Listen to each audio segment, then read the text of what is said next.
Good morning, everyone. My name is Ruby Delagarza. I'm the USDA liaison with the Office of Partnerships and Public Engagement.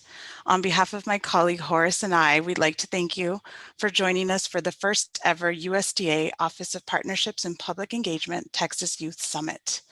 Before we get started, we do have a few reminders. Please keep all microphones muted. We do welcome questions. Questions for all our presenters may be entered in the chat box and will be answered during the question and answer period. This event will be recorded, and a copy of the recording will be sent to all registered participants. At this time, I'd also like to take a moment to thank all our planning committee members who helped organize the two-day event. Mr. Joshua Coleman, Mr. Hernan Colmenero, Dr. Rukia Drawhood, Jasmine Hernandez, Dr. Courtney Hollingsworth, Jacqueline Sanders, Dr. Karen Williams, and Mr. Brian Zolko. We have a tight schedule this morning, so without further delay, I would like to introduce Dr. Lisa Ramirez, the Director of the USDA Office of Partnerships and Public Engagement, who will bring greetings on behalf of USDA. Dr. Ramirez most recently served as the Chief Innovative Officer for the Lubbock Independent School District in Lubbock, Texas. Previously, she held the roles of Deputy Assistant Secretary for Policy and Programs and the Director of the Office of Migrant Education and the Director for the Office of School Support and Role Programs in the Office of Elementary and Secondary Education at the U.S. Department of Ed.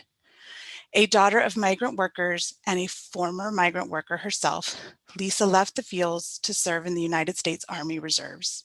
She financed portions of her college education through the GI Bill and began her career as an educator in 1992, first as a middle school and high school teacher in English and English for speakers of other languages in Texas, then serving as assistant principal and principal. In 2004, Lisa took the challenge of opening the Lubbock Independent School District's first charter campus, the Ramirez Charter School. Born in Chicago, but a Texan at heart, Dr. Ramirez received her Bachelor's of Arts, a Master's in Education, and a Doctorate of Education degrees from Texas Tech University in Lubbock, Texas. A lifelong learner, she is an alumna of the Executive Leadership Program at the John F. Kennedy School of Government at Harvard University and the National Hispano Leadership Institute. Dr. Lisa Ramirez.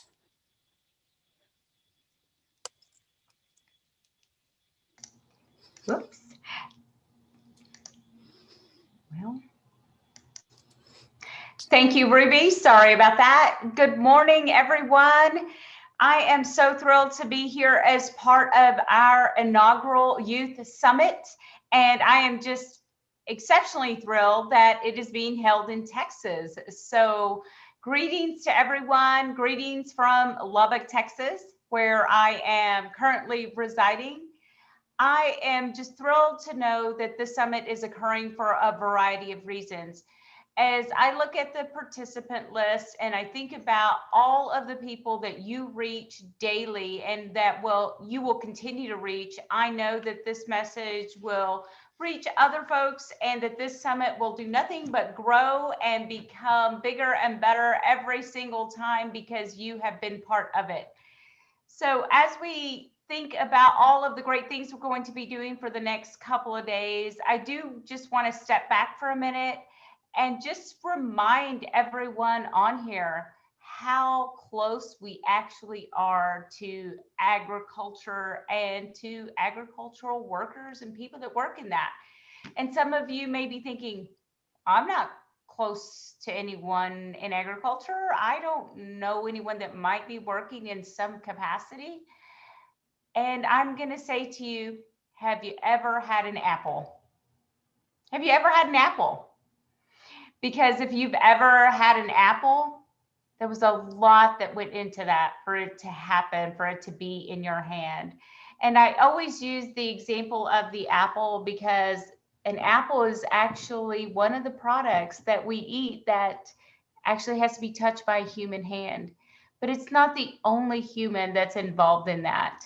When we think about the whole stream of different people all on the same team, but in different roles that actually work to provide global food sufficiency, it really is just mind-blowing.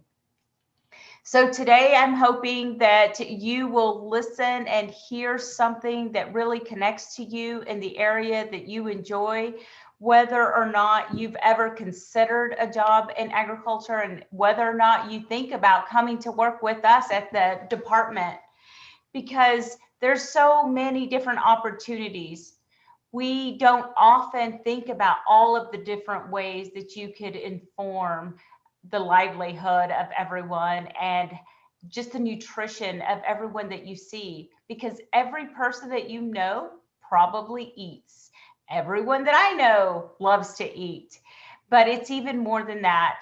Thinking about our homes and textiles and thinking about cotton. I live in Lubbock currently, as I mentioned, and when we think about everything that everyone in this community does to provide for others, it really causes you to take pause. We are also in the backyard of Texas Tech University, which is an agricultural school, and thinking about the research and development aspect. Those of you that love being innovative and creative, thinking about new solutions, thinking about the history of your families and how your family members have actually touched agriculture, and thinking about today, how you sitting where you are could become part of this solution. One of the beautiful things that I love about this particular summit is that we will also be able to hear from students just like you that may or may not have been thinking of a career in agriculture. We will be hearing from one of our 1890 national scholars, Russell Thomas. He's going to be talking to us about his experiences there and where he is now. We will also be hearing from Isaiah Jaramillo, who is a graduate student at the University of Texas, Rio Grande Valley, and he has recently accepted a position with NRCS as a soil conservationist. And you're thinking, what is that? What do they do? Well, this is your foray into that. This is your opportunity to learn more about the different ways that you can make that type of impact.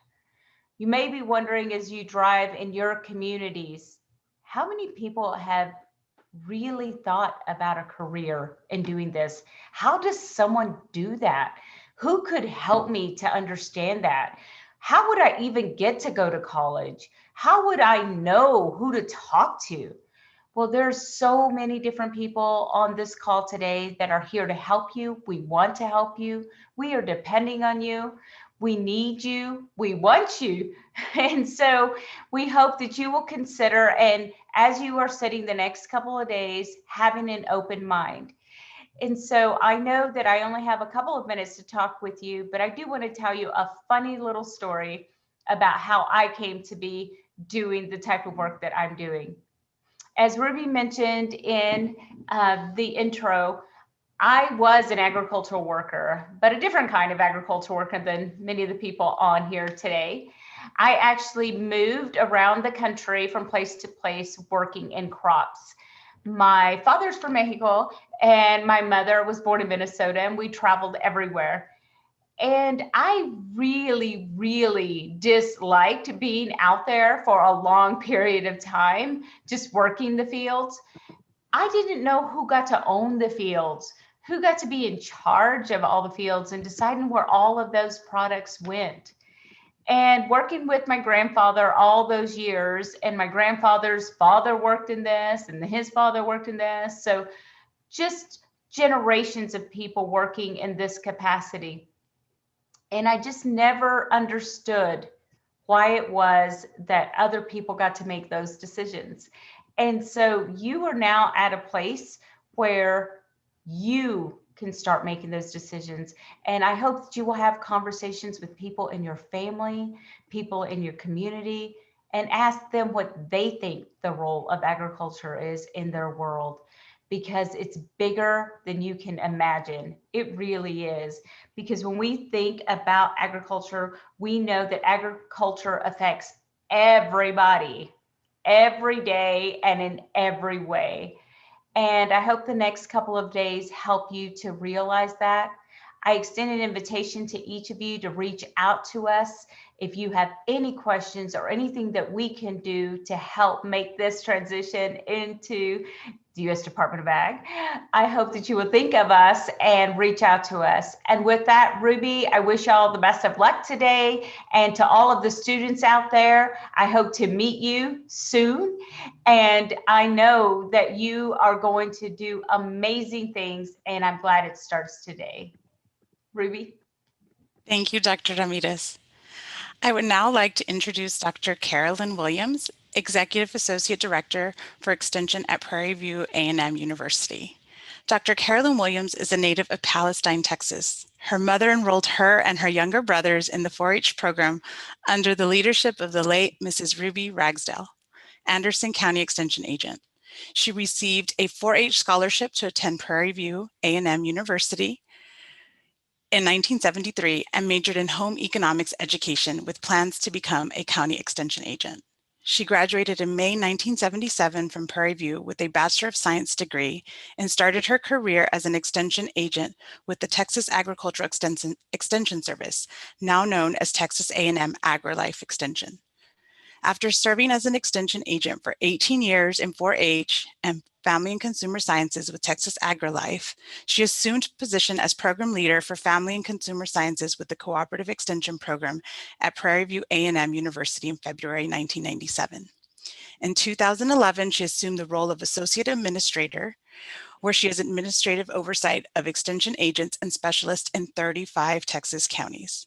She received a master's degree in 1991 from Prairie View A&M University, and she received her doctorate in agricultural education from Texas A&M University in December 2000. She is married to Reverend Elton Williams and enjoys helping people reach their potential. She is also a gospel musician and a singer. Dr. Carolyn Williams.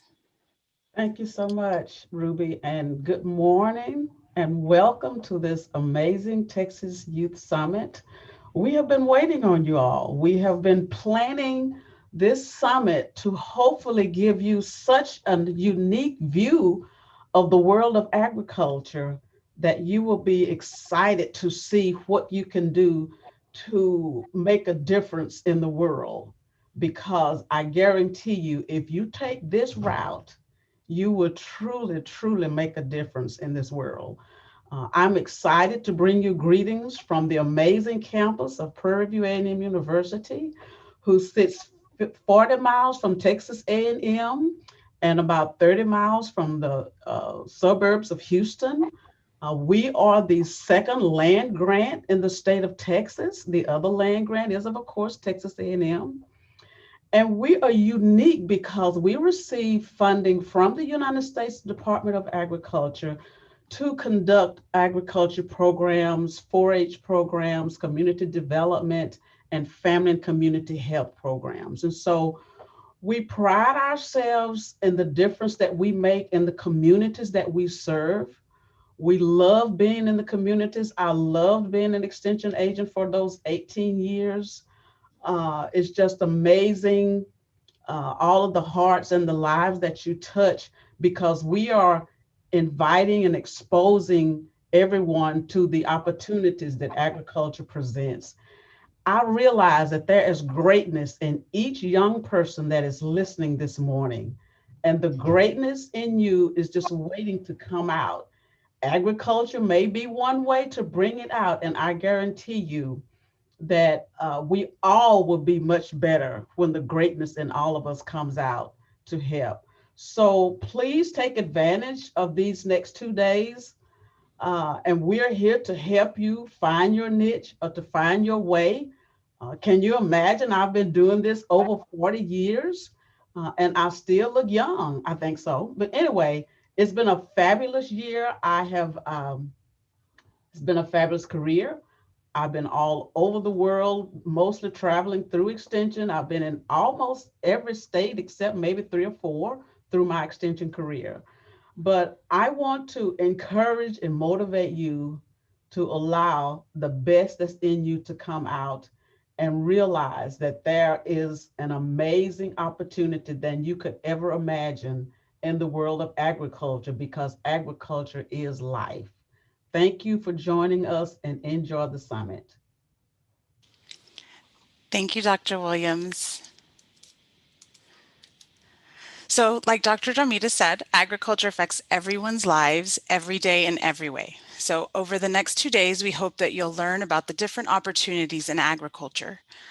Those with careers in agriculture are making a difference every day to ensure that our food is adequate, safe, affordable, and healthy. Our speakers will show you that you can find a fulfilling career in agriculture even if you choose a course of study outside the field. I'd now like to introduce our first speakers who will talk to you on the USDA Ag Discovery Program. Mr. Stuart Keane is the State Plant Health Director for the Animal and Plant Health Inspection Service, Plant Protection and Quarantine for the state of Texas. As State Plant Health Director, he is responsible for APHIS PPQ's scientific and administrative plant regulatory activities within the state. He serves as the primary point of contact for plant health protection and emergency management and response in the state. Stuart graduated from Texas A&M University in College Station with a Bachelor's of Science in Agricultural Economics. Ms. Jacqueline Sanders is a lecturer in the College of Agriculture and Human Sciences at Prairie View A&M University. She completed her Bachelor of Science degree in Nutrition and Dietetics at the University of Arkansas at Pine Bluff, Arkansas. She completed her Master's of Science degree in Human Science from Stephen F. Austin State University. She also serves as a primary advisor to several student organizations on campus and coordinates summer programs like Ag Discovery, which are aimed at targeting high school students and introducing them to many fields of agriculture. She is currently pursuing a PhD in health education and promotion at Walden University. Without further ado, Mr. Stuart Keane and Jacqueline Sanders. Thank you, Ruby, and thanks again, Horace and Ruby, for the kind invitation to participate in this Texas Youth Summit. By the looks of it, it looks like we have an awesome, excuse me, number of participants. I'm really excited and thrilled to see the level of participation today. And you should be commending yourselves as participants for wanting to learn more about all the opportunities there are out there in the wonderful field of agriculture, and to learn on how we can provide such an important service to the American public. And in my case, I'm putting in a pitch for recruitment here on plant protection and quarantine, and that our motto is to protecting American agriculture, something that at the end of the summit may spark a deep interest, and I hope it does. My name's Stuart Keane. I'm the State Plant Health Director here in Texas, and I started my career about 26 years ago as a journeyman line officer, what we call plant protection and quarantine officer at the Port of Brownsville, Texas. You know, our mission is to safeguard U.S. agriculture and natural resources against the entry, establishment, and spread of economically, environmentally significant pests. And also, we facilitate trade through export certification of U.S. agricultural products to our trading partners. Today, I will briefly talk about the USDA Ag Discovery Program and shortly pass the baton over to Ms. Jacqueline Sanders, Lecturer Program Director at Prairie View A&M University, whom we've had a great relationship with and a partnership. Ag Discovery in 2021, to go ahead and give you some numbers, is at 21 universities and colleges across the U.S. In Texas, we have found a great partner at Prairie View A&M University. A little bit of the background on Ag Discovery is that it took, several years in the making here in Texas, but we've been in place for 4 years, and we started out with Texas A&M University, and then we moved on with Prairie View A&M University, so which we've had a wonderful relationship with, and that's going to continue and get bigger and better.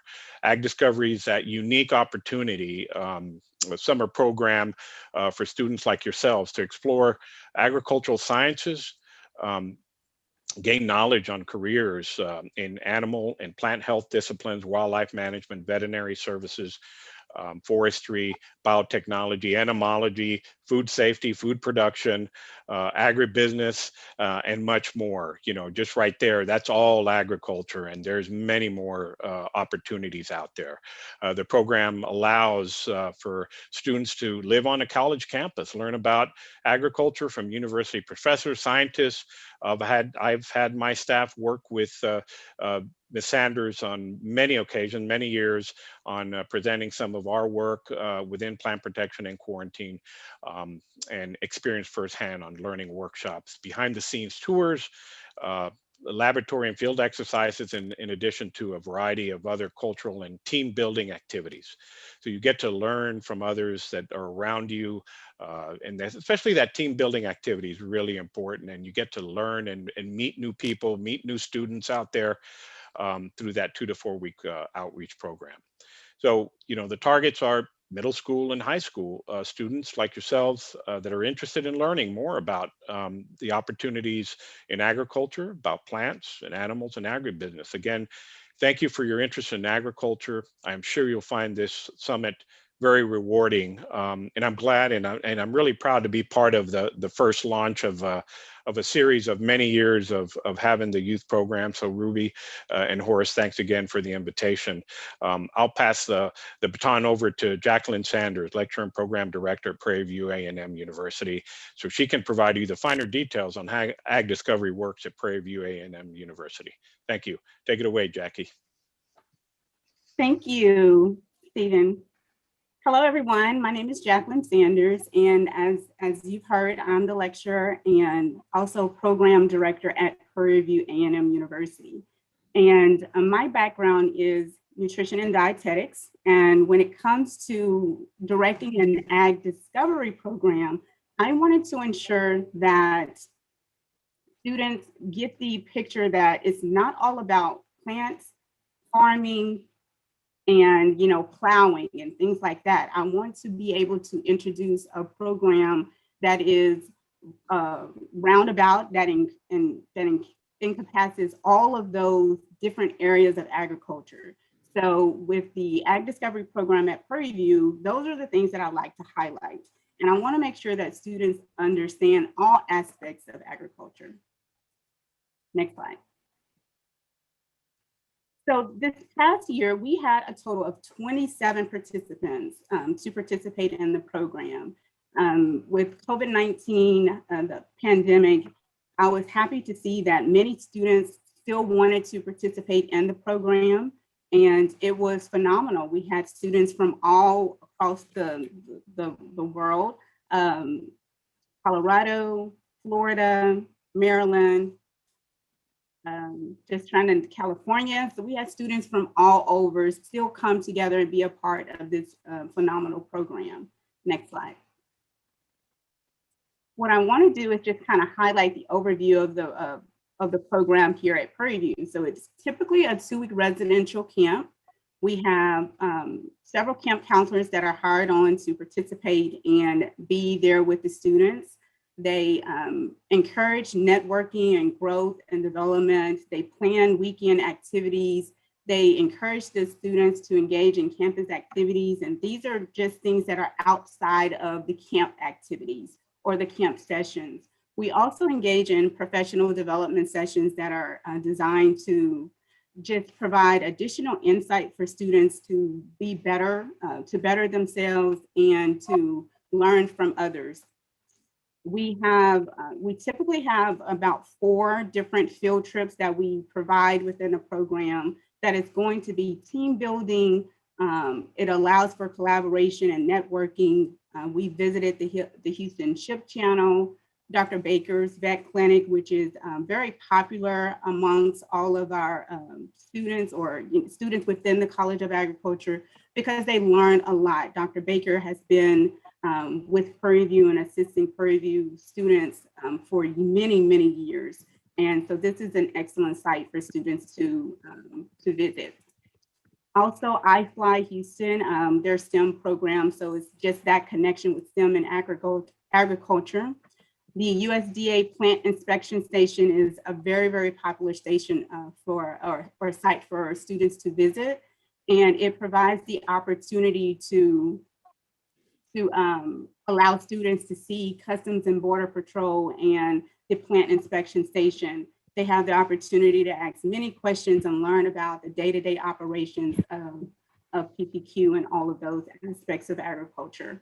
Sustainable Harvesters is also a really popular program. It's an organic farm that's located in Hockley, and students have the opportunity to be out there and look at aquaponics and the different types of plants that are being grown on that particular farm. And I'll highlight a little bit more about that and then in the slides to come. Next slide. One of the biggest things that I like to do within the program is keep networking going. So students engage in a lot of team building activities. Even in a virtual setting, we were able to do some team building activities to have that little bit of competition, a little bit of getting to know each other throughout the program. So I always want to keep the communication open and keep those lines going for throughout the program. Next slide.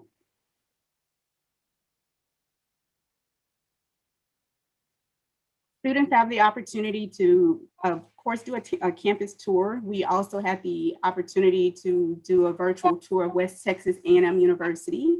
So that was really good to see just other aspects of schools that were highlighted during the program last year. Next slide.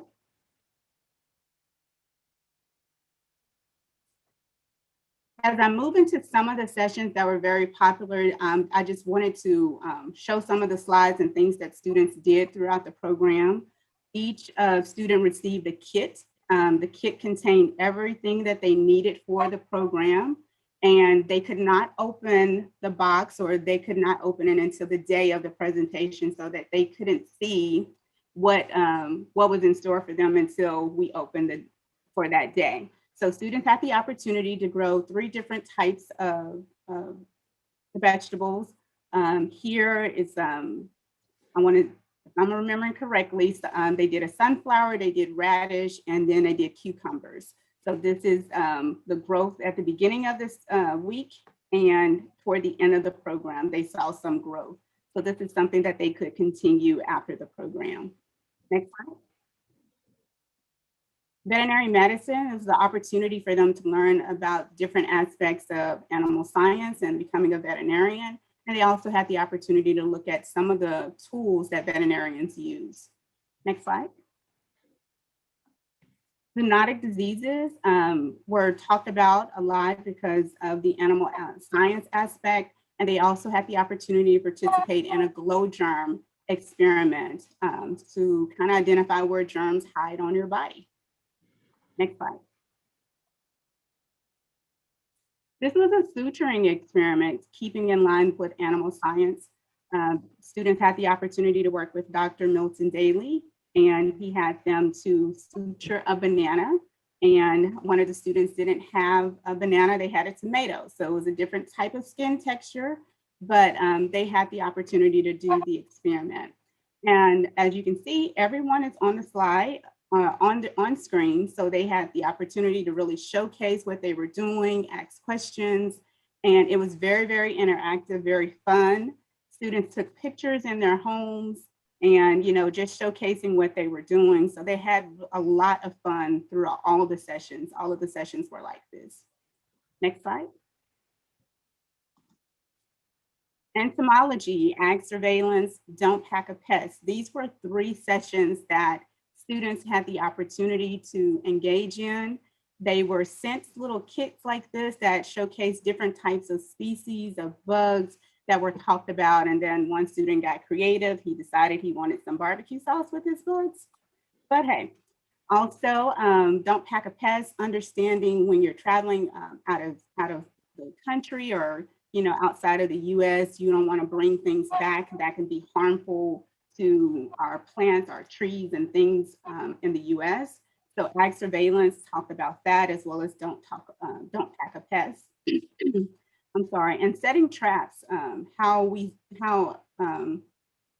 investigators or how personnel on the plant inspection side, how they set traps and things like that to kind of determine which types of bugs are prevalent in certain areas. So this was very inquisitive for students. So they had the opportunity to ask a lot of questions about different types of bugs and species. So this is very informative. Next slide. Livestock investigation. This session also was very, very popular amongst the students. They actually ran out of time, and we're going to have to extend their time this session. So we've invited Kevin Laughlin and his crew back, and students had the opportunity to be investigators for the day, and they asked a lot of questions to the people that were transporting the animal or cattle, so in the scenario. And it was a really, really good session. And so they've asked for more timing for this, this particular activity. So it was very, very fun. Next slide. For students who are interested in soil monitoring or plant and soil sciences, students received soil samples. They had the opportunity to assess the pH values of the soil content and how acidic different soil samples could be. And so this was just pictures of them conducting this experiment, but it was very fun to talk about the different values that the students received in their soil samples. Next slide.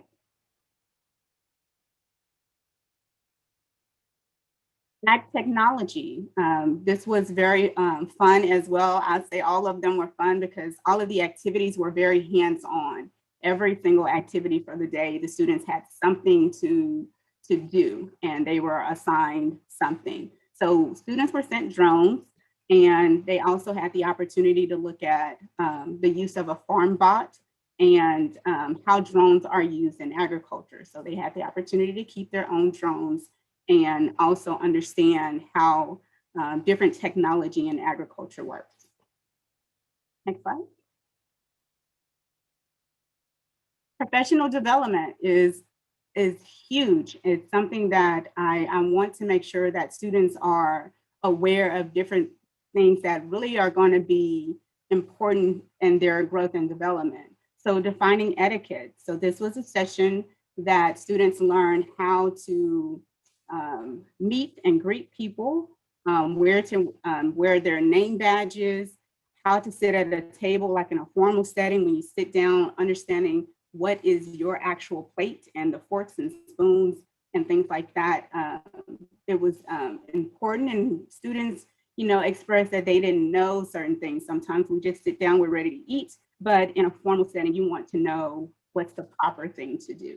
So that was a defined etiquette session that they participated in, and also money matters. So helping students to understand how do you get to wealth? And you want to make sure that, of course, you're starting with legal money. You have to look at time plus the rate of return minus your taxes minus inflation to equal your wealth. And this was an important session for students that express how do you get to the point where you're actually gaining money, and how are you investing that money? So students had the opportunity to ask those questions, and they had an assignment to do to kind of figure out if they will lose money or gain money in the end. So it was very hands-on and informative for the students. Next slide. Nutrition fear factor. So we move into some of the nutrition related activities. Nutrition fear factor was something that I did in my dietetic internship rotation.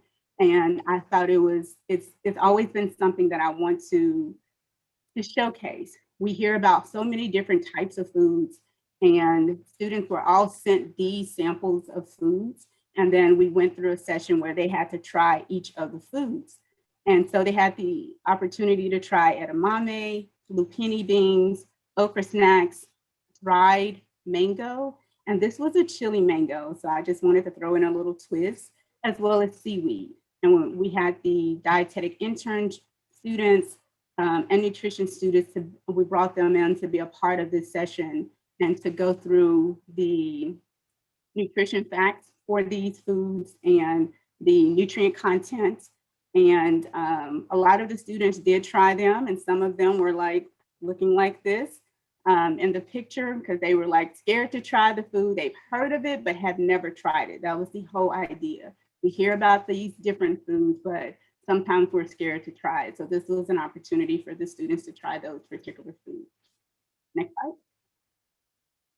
One of the field trips that we had the opportunity to do was with the Vet Life, with Dr. Aubrey Ross.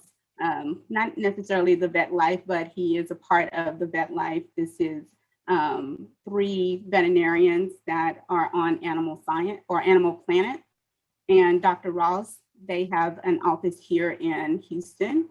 He was available to come in and speak with the students about his love for animals, how he became a vet, how they got started with the vet life on the Animal Planet, what it takes to get into vet school, preparation and time management skills. And we had the opportunity to view the clinic and look at some of the rescue animals that they had at their shelter. One of our students also had a bearded dragon, and Dr. Ross had his bearded dragon available. So that was a really good connection there. Next slide. Sustainable Harvesters. This was another virtual field trip the students had the opportunity to participate in. And Mr. Matt Broad, he is the owner of Sustainable Harvesters. They make a lot of lettuce for saladas. And he has been really good with a really good connection with Prairie View to be able to provide these sessions for the students. So students were sent organic radish, 2 different types, and they had the opportunity to grow them themselves. So it started looking like this. And as they began to grow, these were the end products. So students sent pictures of their growth. So this is from week 1 into week 2. So it's great to see the students actually grow their own radish. So these were some of the pictures from that. Next slide. Let's think about the future. Transition University. This was a new program that I brought into the Ag Discovery program, and it's all about getting students to see where they're wanting to be in the future. It's talking about making sure that they understand the careers in which they're planning to go into, what it takes to get there, what is the cost, or what could they make from this particular field. So Blake Simon is the founder of this particular program. It's called Transition University, and it's all about preparing students for college or preparing them for that next stage of life. And students really enjoyed this. There was a beginning session in the first week, and then he assigned them some things to do. And they came back in the second week and went over those results and those assessments. Next slide. Ms. Sandy, we're running just a little bit past time, so if we could kind of wrap it up just a little bit there.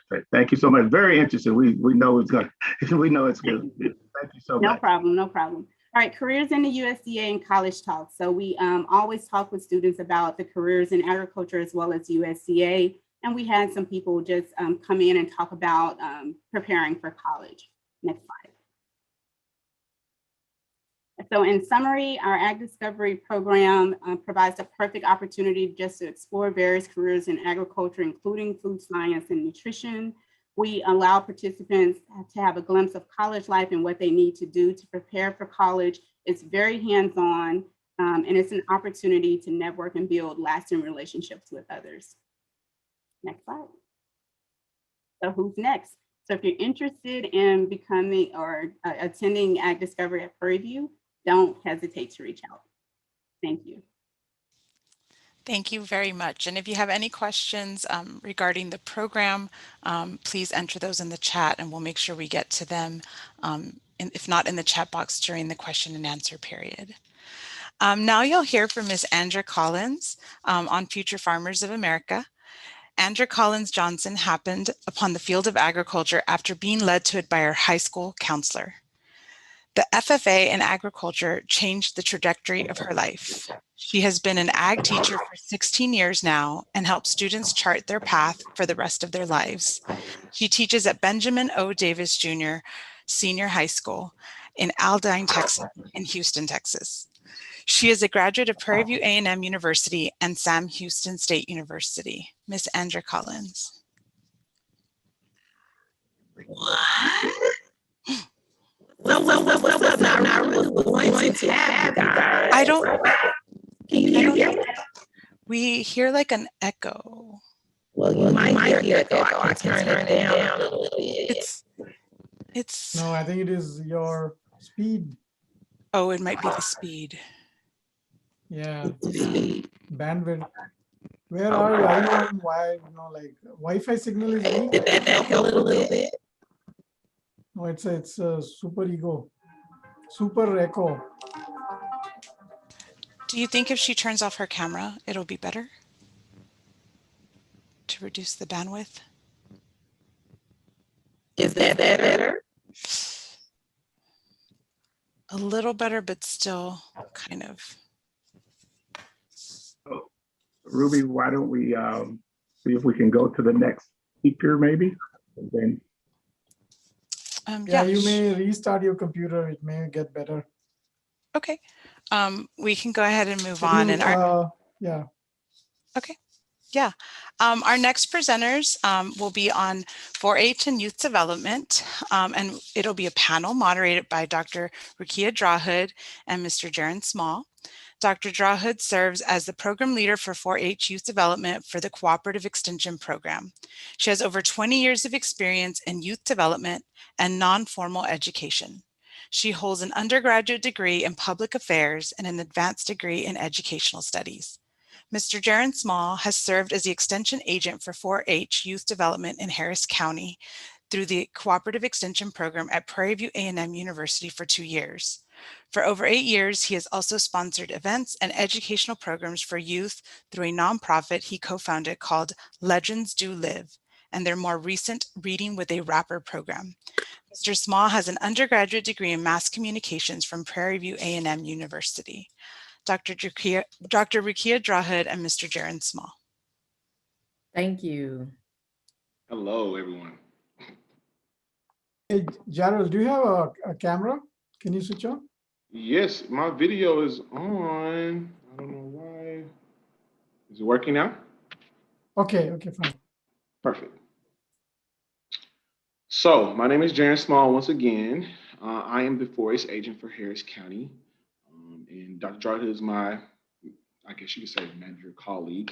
And we're getting ready to host a quick panel for you guys.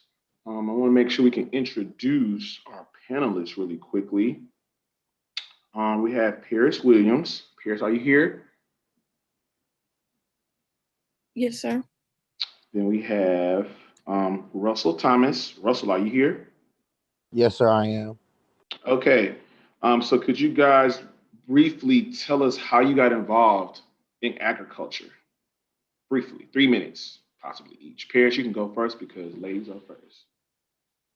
Good morning, everybody. My name is Paris Williams. I'm a freshman at Prairie View A&M.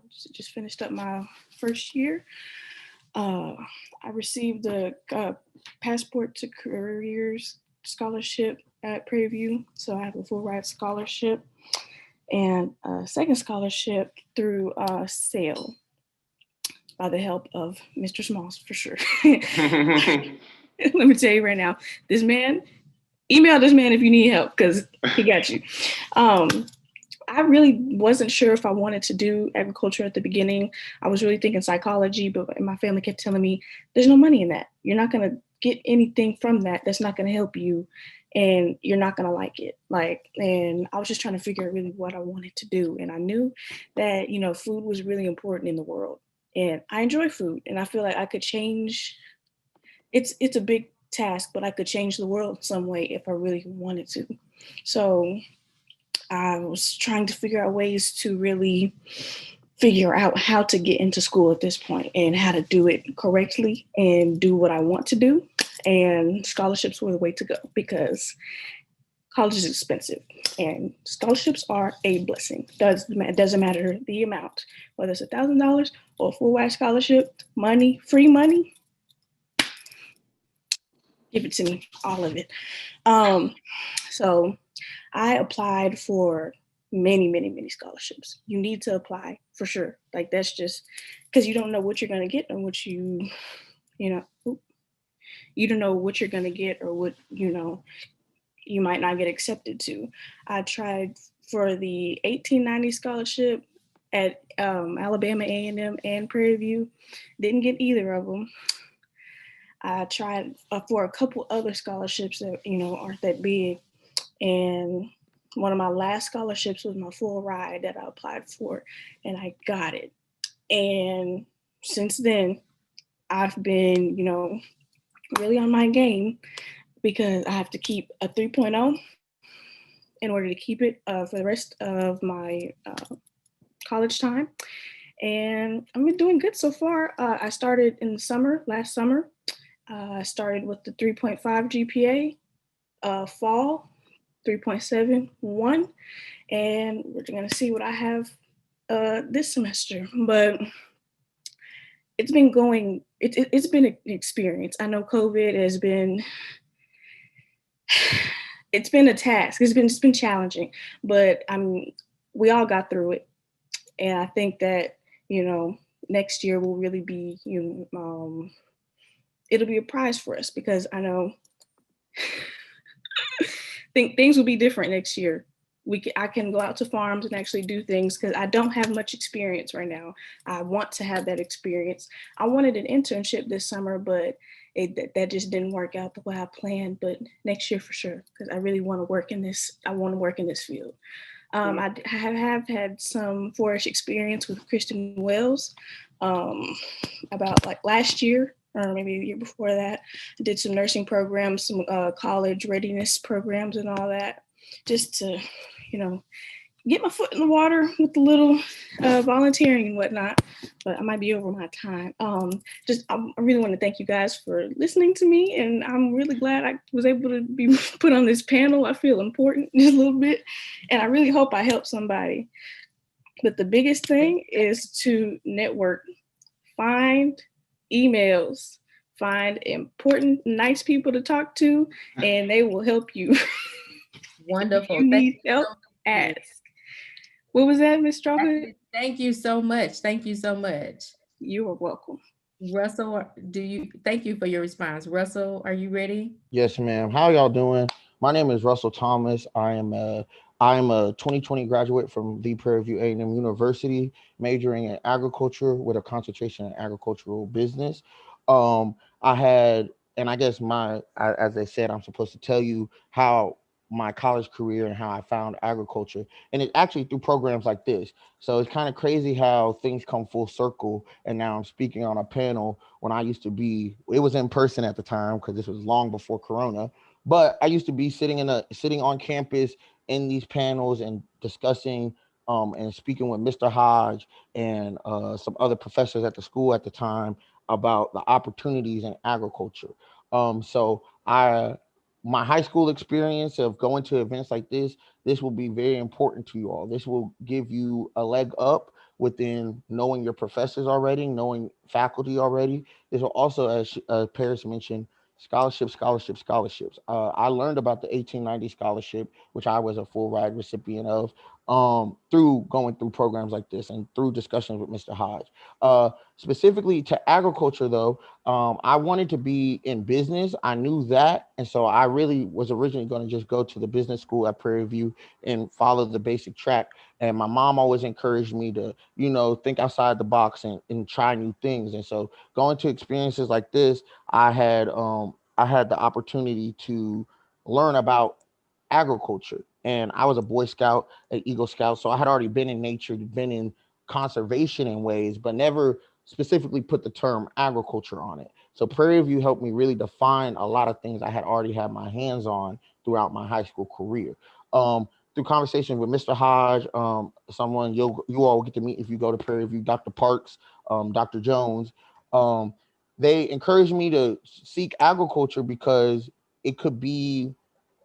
I would feel less like a number, and I have to describe it like that. Now, not to speak bad about any other college, but my college is the best college on Prairie View A&M's campus, and my college, at least at the time, had an open door policy, right? You didn't have to make a meeting. You didn't have to do certain things. And I found the community of agriculture to be what I needed while I was still getting the business skills and everything like that I was seeking for. So I interned with ARS over 3 summers throughout my college career, 1 in College Station, 2 in Washington, D.C.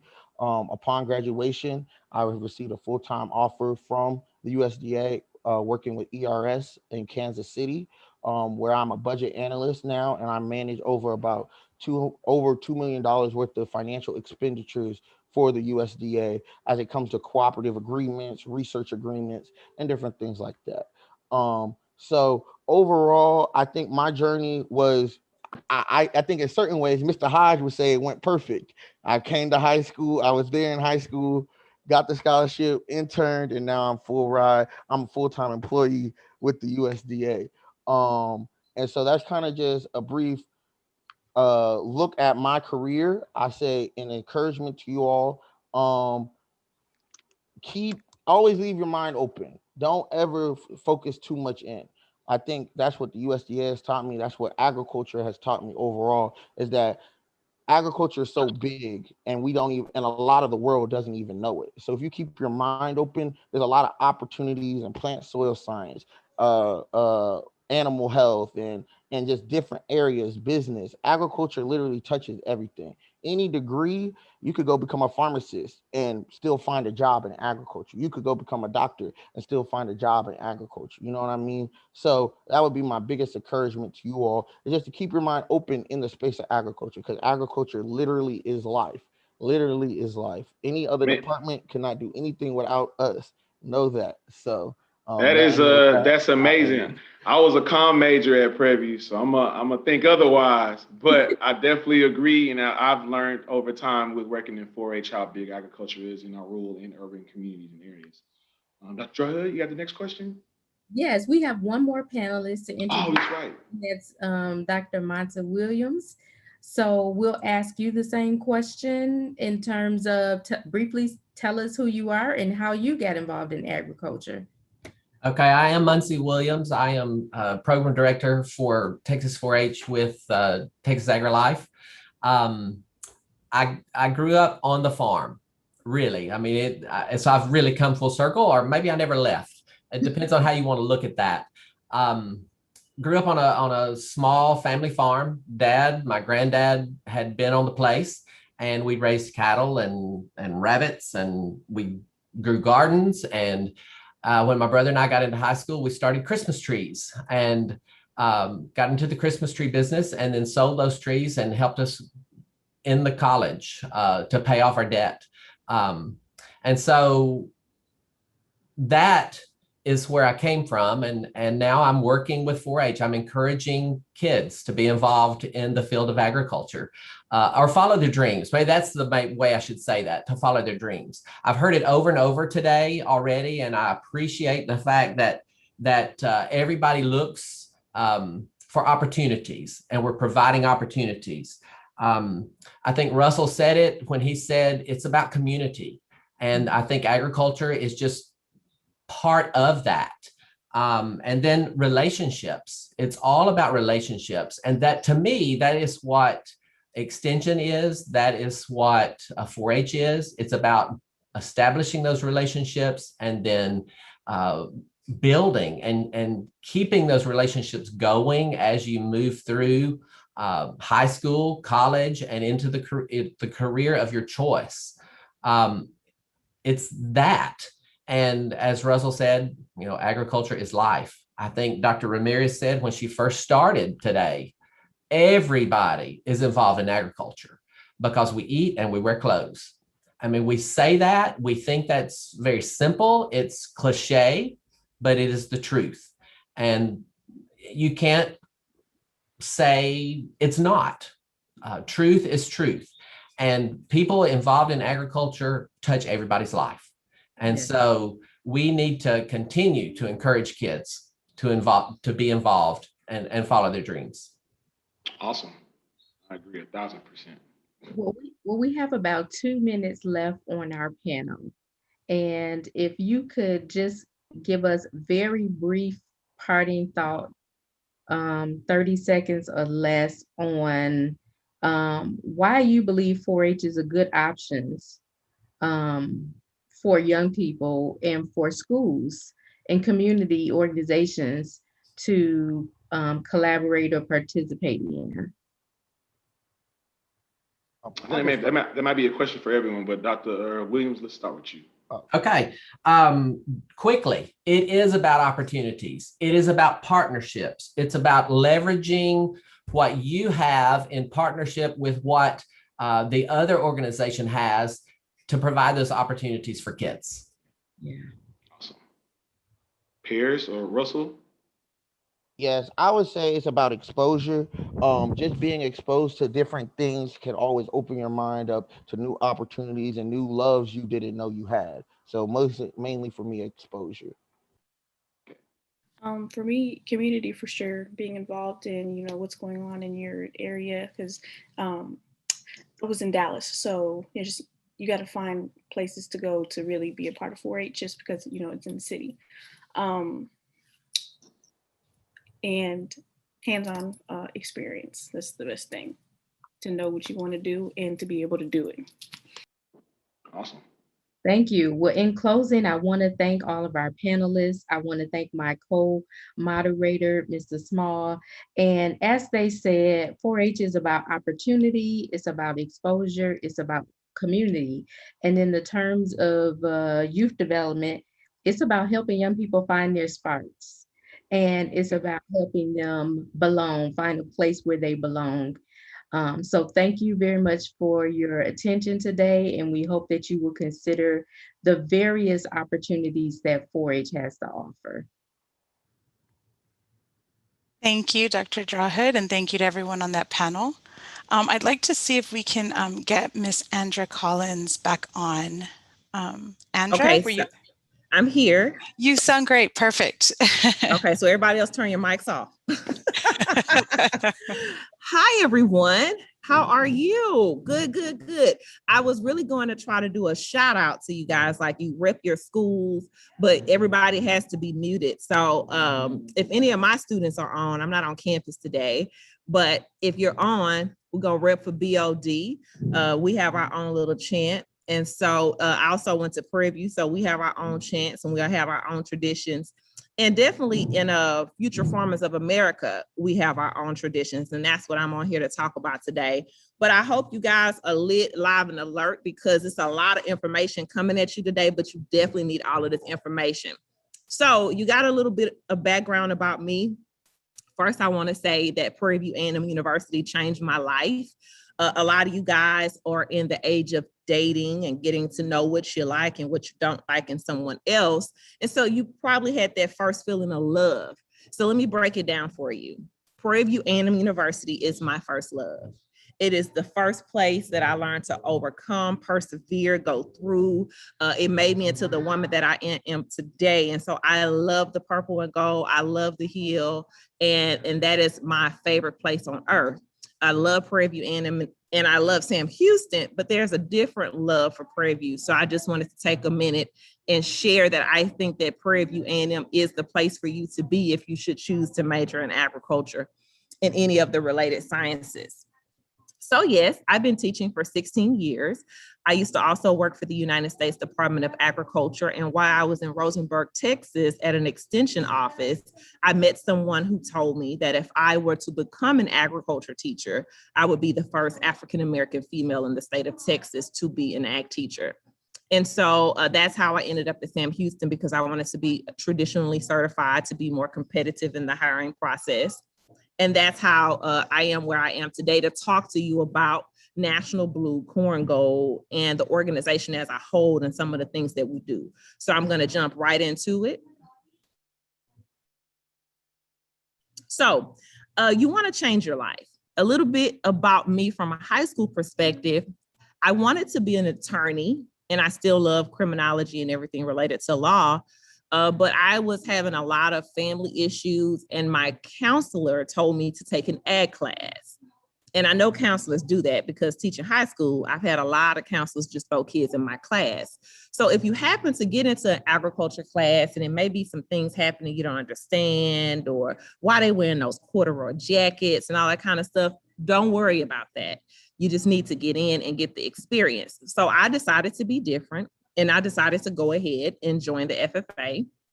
It's one of the oldest student organizations in the country. It's been around since 1928. And so it's definitely the place you want to be if you want to be different. We have over 125,000 members in Texas and over 760,000 in the nation. And so we do pride ourselves as being one of the best student-led organizations. And that's the difference about our organization. It is really student-led. We have student leadership opportunities on every level, from your local chapter all the way to the national office. So we're a big family. We do it all the time. My kids that come through my program, I know where they are. They know where I am. I help them transition into adulthood, to making career choices. And even if my kids do not major in agriculture, I still help them through life to figure it out. What should I do? Where should I move? What college should I go to? That's what family's all about. And segueing back to Prairie View, that's why it's important to choose a university where it feels like family, no matter what you major in. So those are things to consider. You want that high school experience to feel like family, and you want your college experience to feel like family. Career paths. So we're very big on that in the FFA. There are so many career paths. I know everybody wants to be a veterinarian thanks to Doc McStuffins and whoever else. But it's so much more to animal science than being a veterinarian. And there's so many mirror careers in the field of agriculture that you can do. So if you're going to go major in business, like that's a catch-all degree that everybody wants to do because we think it's the easy degree, right? But when you get out of college with a degree in business, it's a very saturated field because it's a very broad field, right? So instead of majoring in business, you should major in agriculture business, or you should major in agriculture economics so that you can have a more specific basic, something that's focused that gets you more employable, because that's what this whole experience is about, being employed. And agriculture is one thing that you're always going to have a job in, because guess what? People have to eat, okay? Recognition.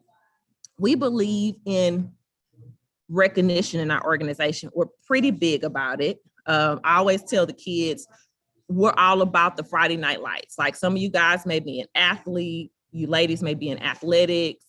We are just as competitive as all of the sports that you like to watch. And so throughout this process, our students get recognition. At many levels, we get banners, we get plaques.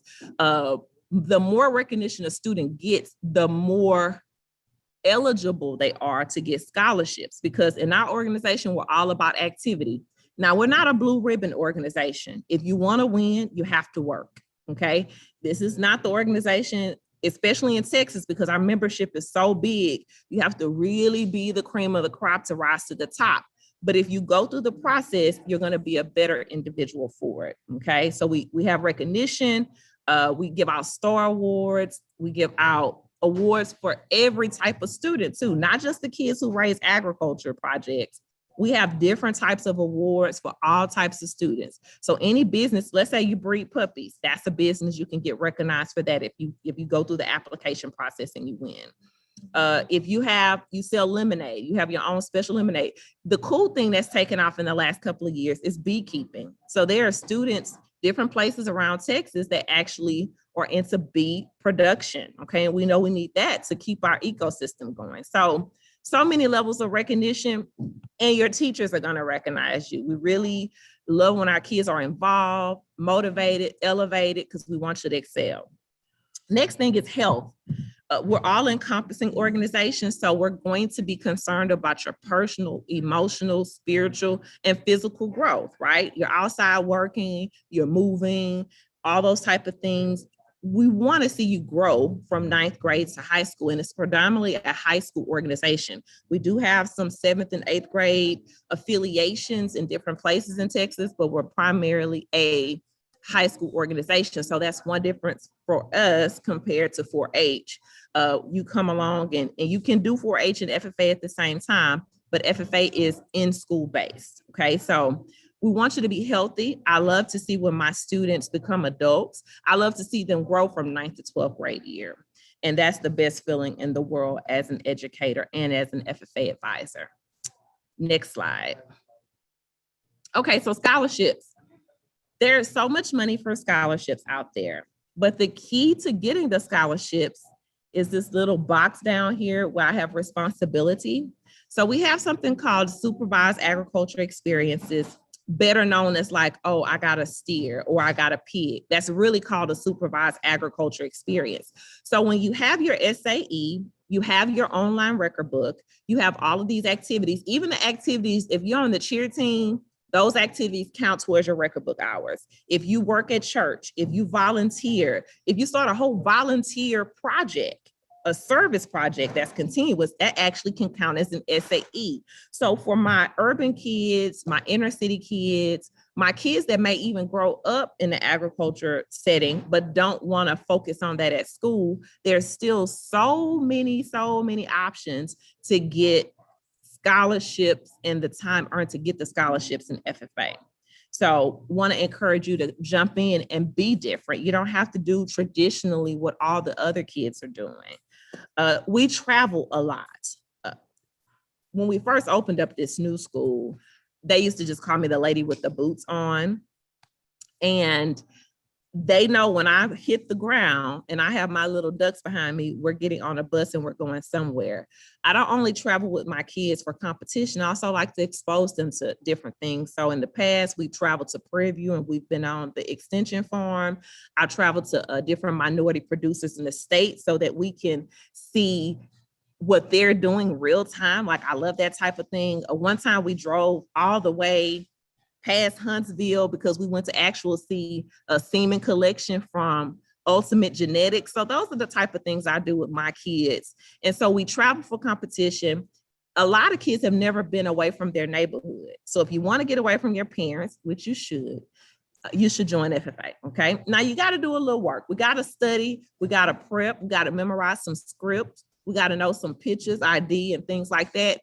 But the bonding time is amazing for kids to just get away from the school and get away from your normal environment.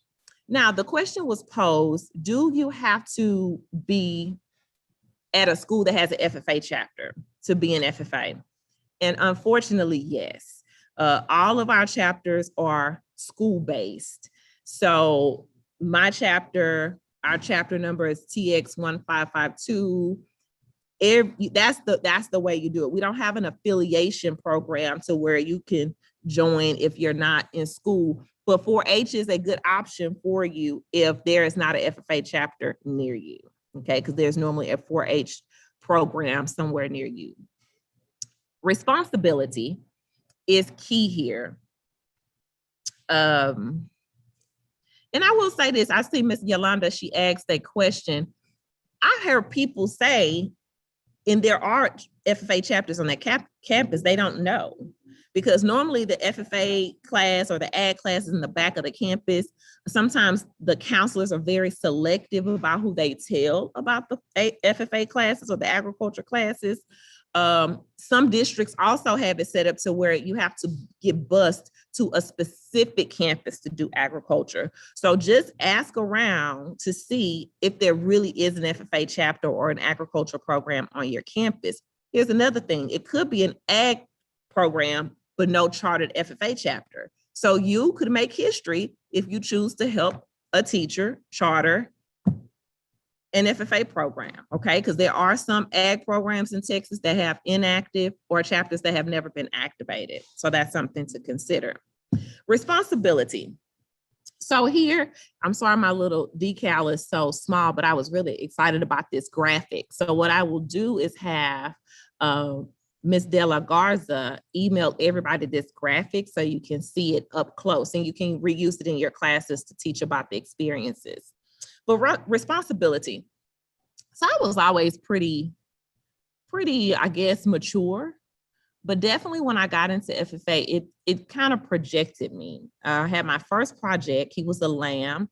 He was named Waylon after the country singer. And taking care of Waylon was a huge responsibility, something bigger than me. I believe that all the things that are on this earth, God has blessed us and we have to take care of them. So I got Waylon and I learned responsibility, timekeeping, inventory management. So if I have a 50-pound bag of feed and there's probably like 5 pounds or 10 pounds left, I should just probably go to the feed store and get more feed. I should not wait until Waylon's hungry and bleating everywhere and mad at me because I showed up to the barn without any feed, right? So it's those little things. We teach kids to pay attention to the details, how to solve problems, how to work together with people in a setting. So like working at the barn with other people is just like living in a dorm room, because you have to work together. You have to keep tidy. You have to be accountable for your own products. You have to alert other people if their animals may be showing symptoms of some type of sickness or something. So we're teaching responsibility. We also follow UIL eligibility. So there's a responsibility level there that I need to be passing my classes to be eligible to travel or to show my animal or compete. So we teach responsibility on so many levels. And I know your parents harp about it, but when you become the owner of your own business, having an SAE project, responsibility has a cost. And so you're going to be definitely excited to do something different so that you can make money for yourselves. I have my own business aside from teaching, and it is no doubt that FFA planted that seed for me of how to be a business owner. Being different, just it's okay to be different. And when you choose agriculture and you look like me, you're going to be different. And so I have no issues with it. It's been the best choice of my life. If I was to wake up and try it all over again, I would choose agriculture again. So be different in your school. Even if you're in a traditional program, choose to be different in your traditional program. You don't have to do everything that everybody else does. So Texas FFA, if you have a chapter in your school, you have to join by enrolling in a class. So try at least one class, see if you like it, join for the school year, and see what happens. That's all I have. Let's see. Thank you, Ms. Collins. I agree. The skills that you learn in 4-H and FFA will definitely help prepare students for their future, for their academic and professional careers. So thank you all for that. I noticed we do have questions in the chat box. Most of the questions that we do have are on the Ag Discovery program, specifically asking about the cost, the dates and locations. I know that the date has passed to apply for this year. I'd like to see if I can ask our speakers, our presenters on that program to answer those questions in the chat box, as well as Mr. Hodge, if you could answer the questions on the 1890s scholarship program in the chat box. Just for sake of time, I want to go ahead and move on with the agenda. And if we do have any additional questions at the end, we'll make sure to cover those at the end. So I'd like to move on with our next presenter, who is Mr. Joshua Coleman with Farm Service Agency.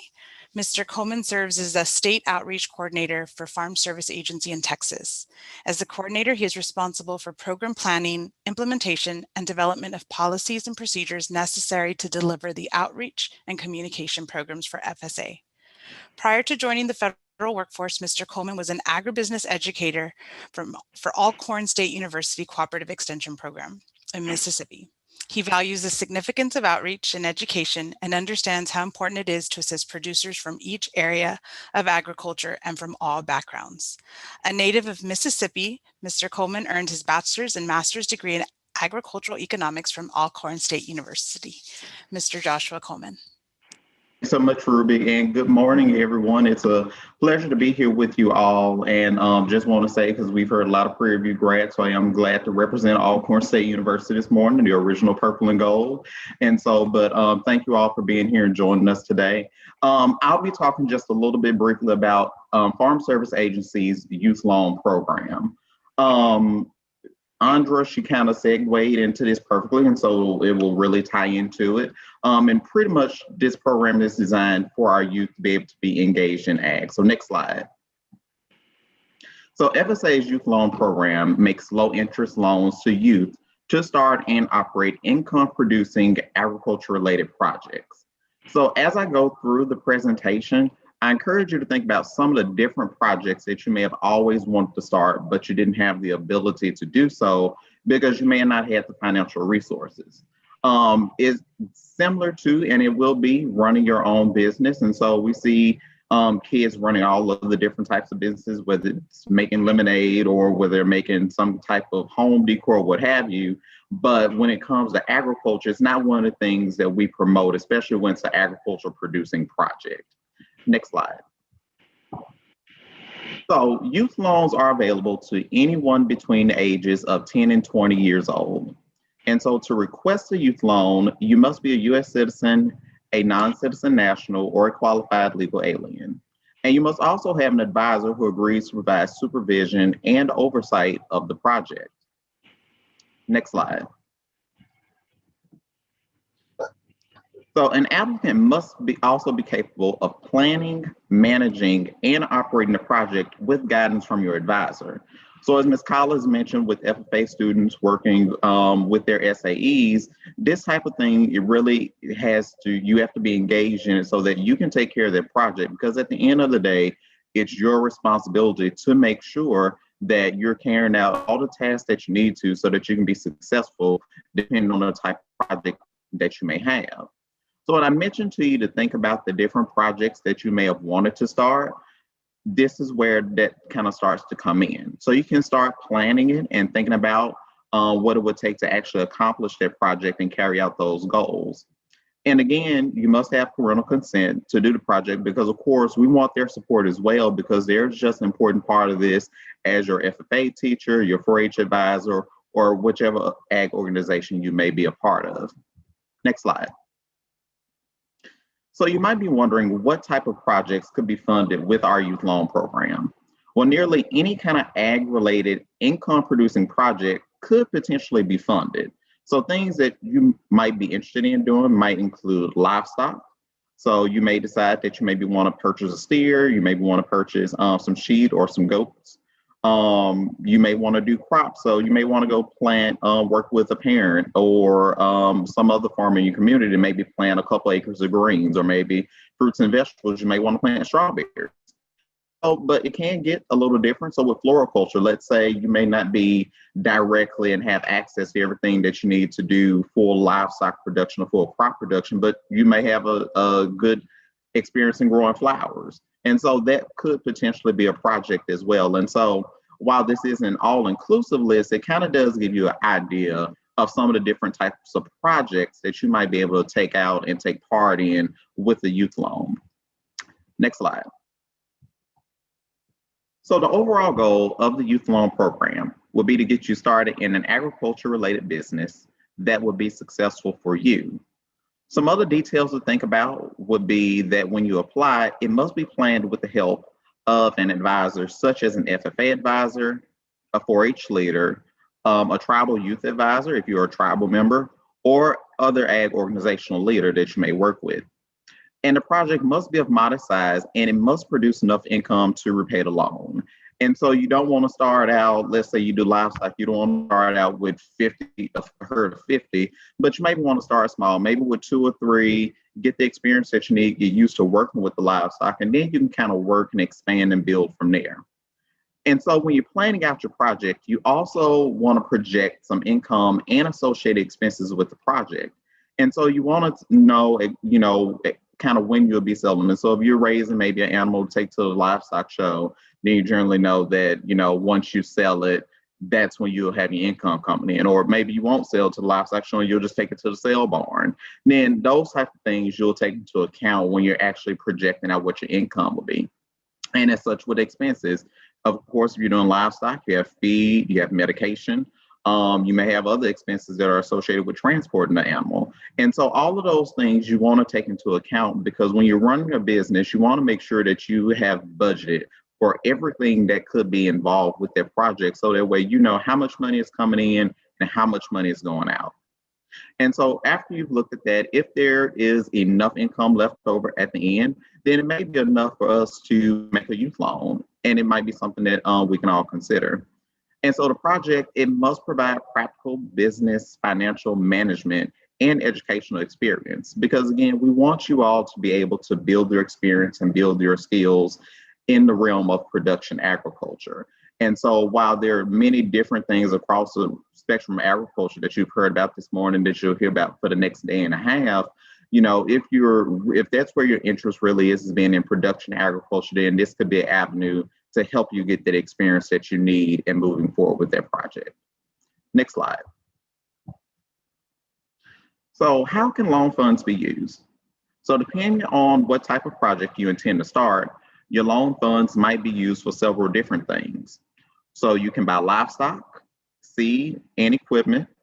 You can buy supplies, or you can buy rent or repair needed tools and equipment, and you can even pay operating expenses for the associated project.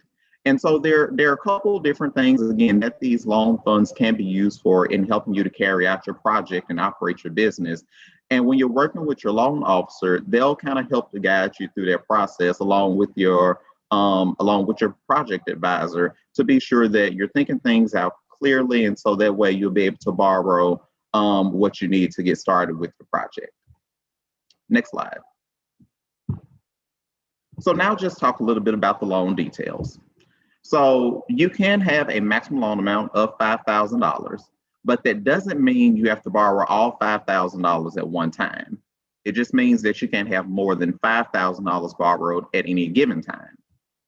We also have the ability to split that $50,000 into maybe a couple different types of loans, where you might get an annual operating loan for supplies or feed, or maybe even a 4-H animal.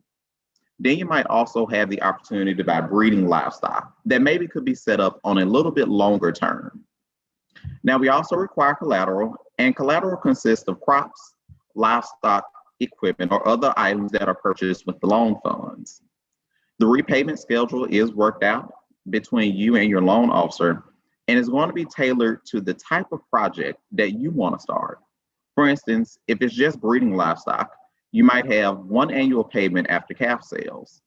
It might be set up on a longer term if it's something in a shorter term, such as a 4-H animal, that might be tailored to have a repayment due right after the county fair or something similar. The loans must be repaid within 1 to 7 years. And again, that's depending on what type of project you decide you want to carry out. And so a loan to raise livestock or crops would be repaid when that commodity is resold. Next slide. So now a little bit about a promissory note. So for many of you, this will probably be the first time ever you've borrowed money. And one of the loan details when it comes to borrowing money is that you would have to sign a promissory note. A promissory note is essentially your promise to repay the loan. So in some cases, FSA does not require a cosigner, which means your parent may not have to sign a promissory note, but that'll be a determination made with your loan officer.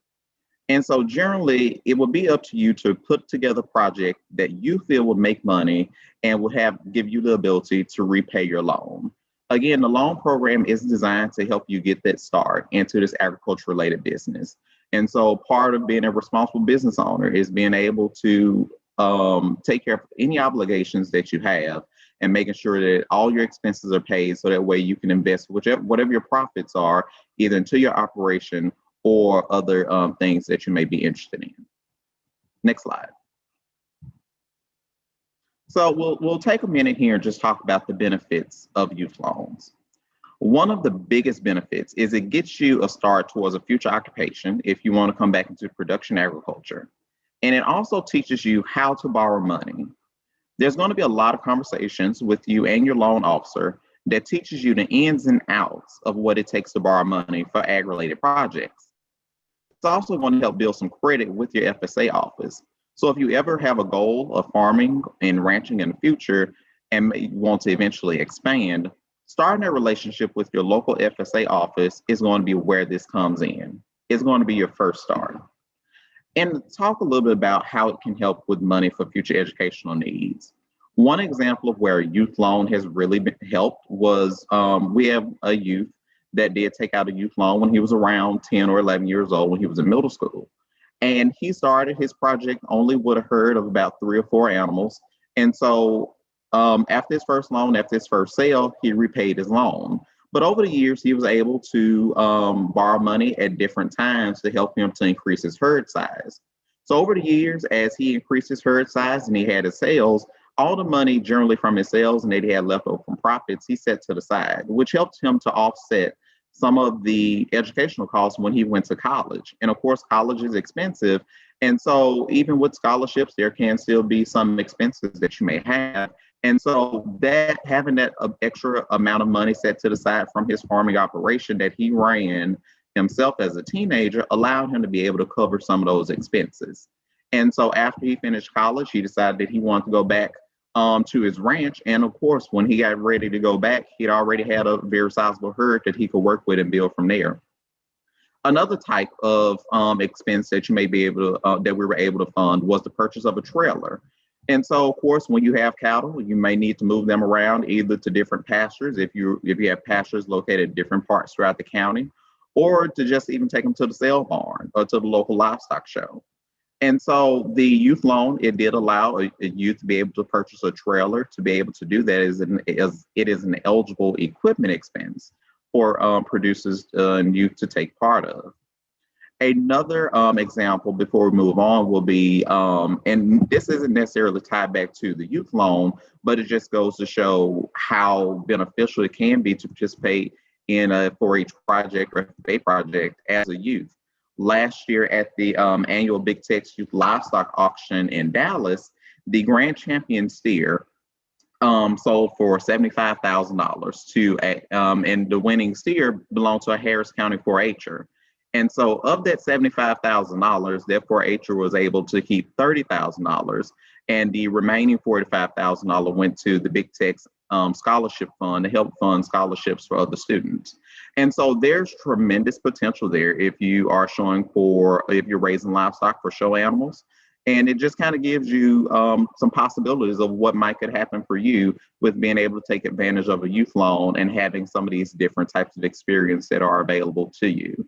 And so again, with this, it gives you the ability to be able to start that ag-related income producing project of yours and starting your own business that's ag-related and being able to build that experience so that way you can also have these type of success stories with FFA, 4-H, anything else, as well as with FSA.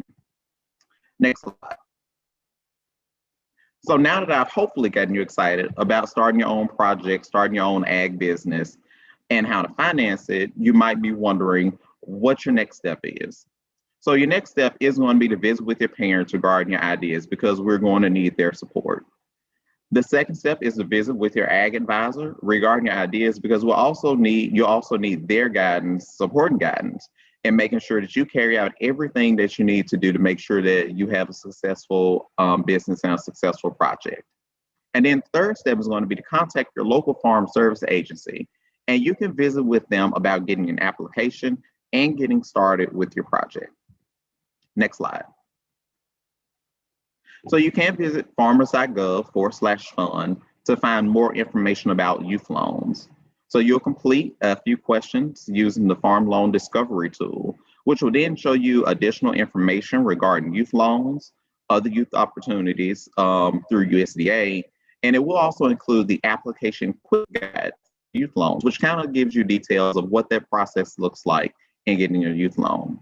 So I do encourage you to ask your local FSA farm loan office about the different types of projects that the area where you live typically funds, and they might have some good ideas for you and may be able to give you some insight as to what works well in your area if you have any questions. And so I do encourage you to contact your local office, and if you're not sure where that is, you can also find that information online. And so with that, thank you for joining us today and good luck on your projects.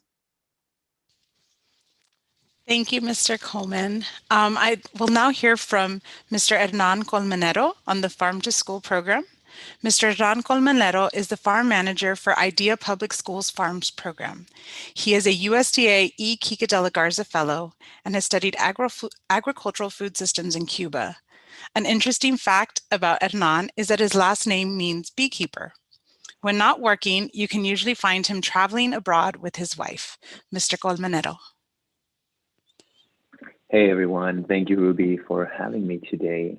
I just want to make sure you can hear me okay. Can I see a thumbs up? Yes, we can hear you. Yes, great. All right everyone, thanks for having me today. My name is Hernan Colmenero, as Ruby just mentioned, and I do work with IDEA Public Schools as the CNP Farm Manager.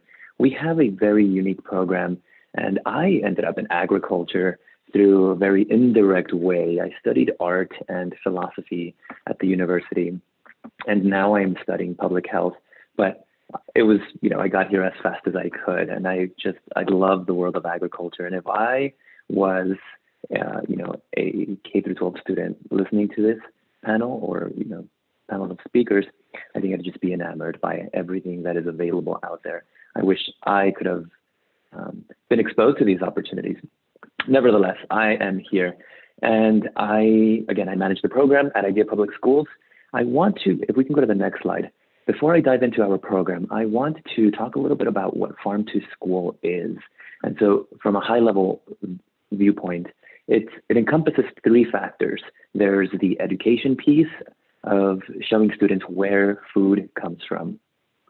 There is the procurement piece, which essentially means to get, right? And that's the getting of local produce and serving it in the school cafeterias. The third component is the actual school gardens, and that's where we tend to focus on. We do a lot of education as well, but our program, the piece that I want to talk about today are the school farms. They're actually much larger than gardens, and you'll see that in just a second. This is super important because there is a large national and really global conversation around food security and the fact that a lot of people in the world don't have food security. We may take that for granted, but not everyone has that access to eat, right? And so that's where our work comes in, trying to ensure that our students at school at least have, breakfast, lunch, supper at no cost to them, and then we're incorporating the farm produce to that. So if we can go to the next slide, we focus on health and getting students to eat healthier. There's a lot of nutritional, issues in some of the schools that we serve, in the communities that we serve at Idea Public Schools. And so we make a very intentional effort to ensure that students get to try new fruits and vegetables, as was being talked about in the Ag Discovery program. But we also have students growing that food themselves, and you can see a photo of one of our students using the tiller on one of the farms there. There's always a supervisor, right? These students are not just working out there with powered equipment on their own, but it's very important that they know the work that goes into it and they learn to appreciate it. And then that produce, actually, after it's been harvested using good agricultural practices, it goes into the school cafeteria. And then they all get to consume that at no cost to them, again, through the breakfast, lunch, and supper meals. We believe that this leads to just generally a healthier lifestyle, because not only are students eating this organically grown food, but they're also spending time outdoors as opposed to being, in four walls. And I'm actually in four walls right now. I'm already getting antsy. I need to be outside, right? And so we understand students also need to do that. It's such, there's so many mental health benefits that come with that. And we definitely do focus on sustainable agriculture. So we only use OMRI approved products and fertilizers in our soil. We try to stay away from synthetic chemicals, and we work very closely with schools' child nutrition programs to make sure that we are growing, or the students are growing, food or the produce that's going to be used in the cafeteria's menu. So we can go to the next slide. In order to meet this goal of having healthier students, we do these four things. We grow the food, right? Our students are involved in that, of course. We teach the students not only the technical growing aspect, but we also show them the larger picture, right?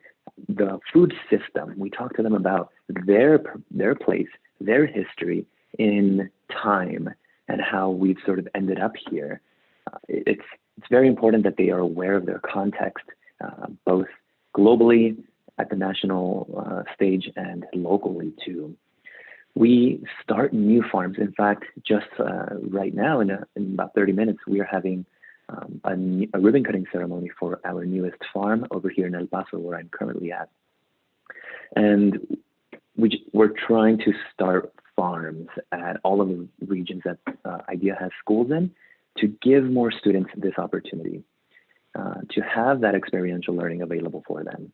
And last but not least, we're also training new farmers, which is a big deal because the situation in agriculture right now is such that It's very difficult to earn a livable income off of farming for yourself alone in growing vegetables, which is what we focus on. We do not have livestock. In growing vegetables, I want to be very specific about that. And so what we are able to do is train new farmers and have them sort of take all of the risk out, the economic risk of the learning curve, have them learn on our farm, growing produce for students, and then go out and do it. But at such an advantage, they know the finance piece already. They know the technical aspect. They know the marketing channels and all of these things. So they're coming into the industry after they move on from idea with a huge head start. And it's a very important thing so that they are actually successful. If we can go to the next slide. Some of the coolest things that I do is I just get to grow vegetables with students. That's a picture. We can click the next picture. We also, there's a number of pictures on this one. Yeah, we also talk to the media quite a bit. You can see in that picture the students engaging with the media because what they're doing is actually really, really cool. We also have hydroponic units. And so we're growing hydroponically at some of our farms. We're growing lettuce because cafeterias use a lot of lettuce. And so if you can imagine this 40-foot shipping container has been retrofitted, and the purple image in the center has been retrofitted to house an industrial vertical growing system. So there's no sunlight. We're using growing lights and a recirculated fertilized water solution. And cafeterias don't need to buy any more lettuce because of that. Lettuce growing machine basically grows all of the lettuce for that campus. Very cool thing. And it's also showing students the integration between technology and agriculture, right? So it's not, as somebody said previously, it's not just about being out on the field, in the field tilling. It really is about being innovative. And we can click on the next picture. I also just get to hang out with kids out on the farm, which is really cool. I love hanging out on the farm, and kids do, the little kids, the little ones do some funny things. It's just fun seeing them develop, especially since our schools are K through 12. We really see students go from being first graders out to graduating seniors and developing that whole process. So we can click on the next slide. The most fun thing I do, though, is actually just get to explore the outdoors, notice the acute changes in the life cycle, and it does not feel like work. And I get to do this alongside students who reinvigorate that sort of awe of nature. That's really why I ended up in agriculture. I fell in love with the earth, and I want students to fall in love with that earth as well. And so it's a magical thing, really. If we can go to the next slide. Some of the impact that we have on students is the fact that they get to learn how to grow their own food. They get to cook that. You can see some of the students making pumpkin pie back in November in the cafeteria. With the pumpkins that they themselves grew, they get to take some of this produce and eat it in the cafeteria, and they start enjoying vegetables. In the picture on the right here, students are just getting playful and enjoying bonding with each other, spending that time with each other. This was pre-COVID, but again, they're meeting our objective, which is just exploring new foods and actually enjoying them, which we believe will lead to a healthier life. If we can go to the next slide. Some of the curriculum that we use is called the Junior Master Gardener curriculum. There's a number of them. They all have different focuses. Some of them are focused more on health. Some of them are focused on wildlife. Some of them are actually about the gardening itself. And we've used them all to a certain extent, except for the K through, I think it's first grade, the very young student ones. Anyway, we use this curriculum. What's really cool about it, we can go to the next slide, is that after completing these lessons and the service learning project, students actually receive a Junior Master Gardener certification. So it's very similar to the Master Gardener certification for adults. Very cool. And this is, I will say, this is up to 8th grade. And so we have a different course for high school students, and we focus on food systems for them through the CTE courses, so like Principles of Ag and things of that sort. And that's it. I know I went through that relatively fast, but yeah, if you have any questions, my contact information is there. Take a snip and do follow us, of course, on Instagram and YouTube. We have some cool videos that we post and some cool photos and whatnot. And if you have questions about funding opportunities or the like, do reach out to me. Thank you again.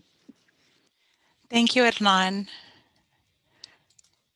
Our next speakers will be from USDA Agricultural Research Service, Finding Your Path in Agriculture, and also talking about their new website, AgLab. Mr. Todd Silver and Dr. Aisha Ellis will be presenting. Mr. Todd Silver is the branch chief for USDA's Agricultural Research Service External Communications Branch. He helps create awareness about the work the agency's scientists do and shares ARS's stories with the public. Dr. Aisha Ellis is a mixed animal veterinarian by trade and currently serves as a veterinarian information specialist with the USDA ARS National Agricultural Library Animal Welfare Information Center. She received a Bachelor of Science in Animal Science from Tuskegee University in 2015 and a Doctor of Veterinary Medicine degree from the University of Georgia College of Veterinary Medicine in 2019. She has served as an information specialist with Animal Welfare Information Center since August of 2019. Her topics of interest include animal welfare, animal behavior, international medicine, One Health, and diversity and inclusion initiatives. Welcome, Dr. Aisha Ellis and Mr. Silver.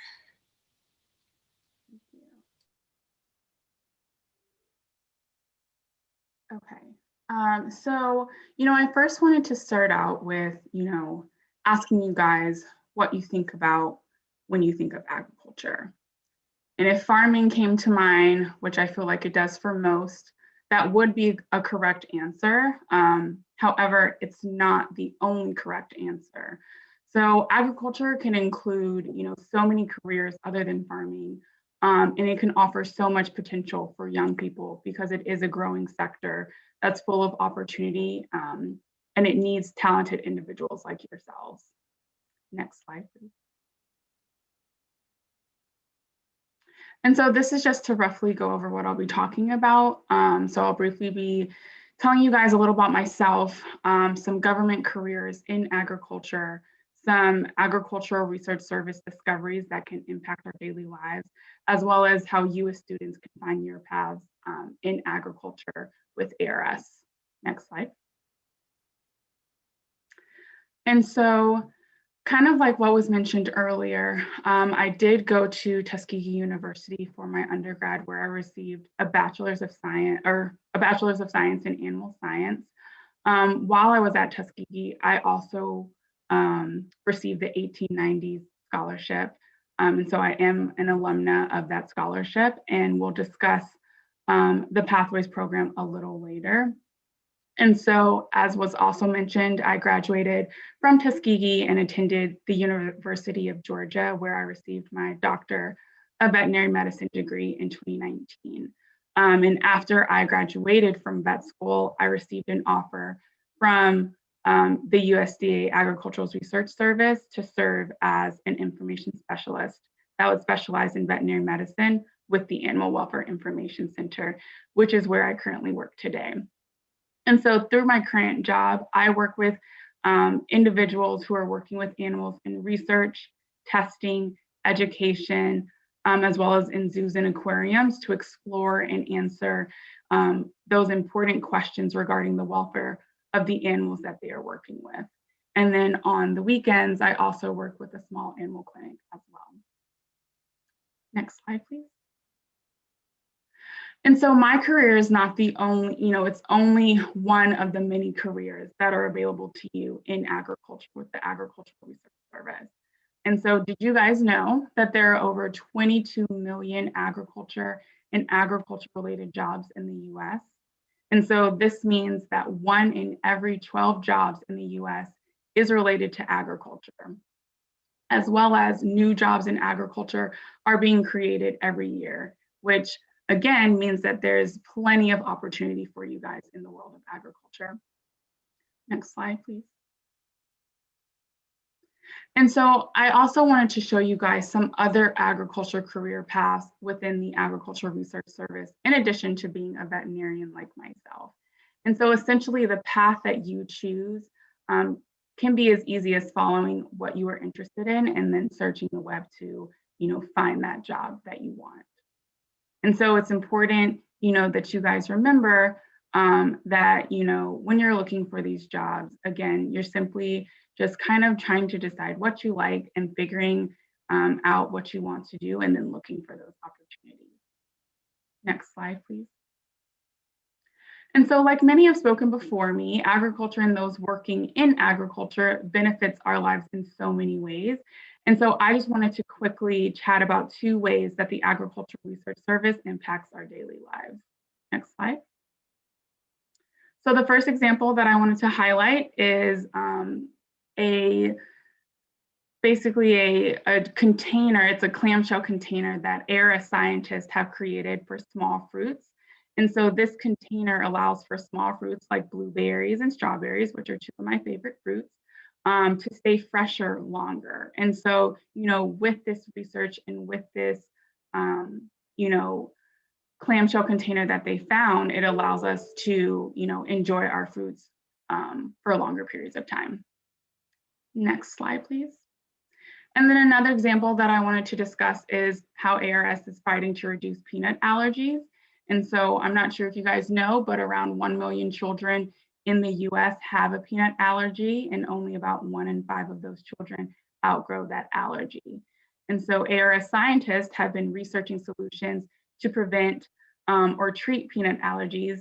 And in the early 2020s, FDA approved a peanut allergy powder that was created by these ARS scientists to reduce allergic reactions that would occur if you were accidentally exposed to peanuts, which I think is super awesome. And so ARS scientists are truly impacting our daily lives, and sometimes we don't even know it. Next slide, please.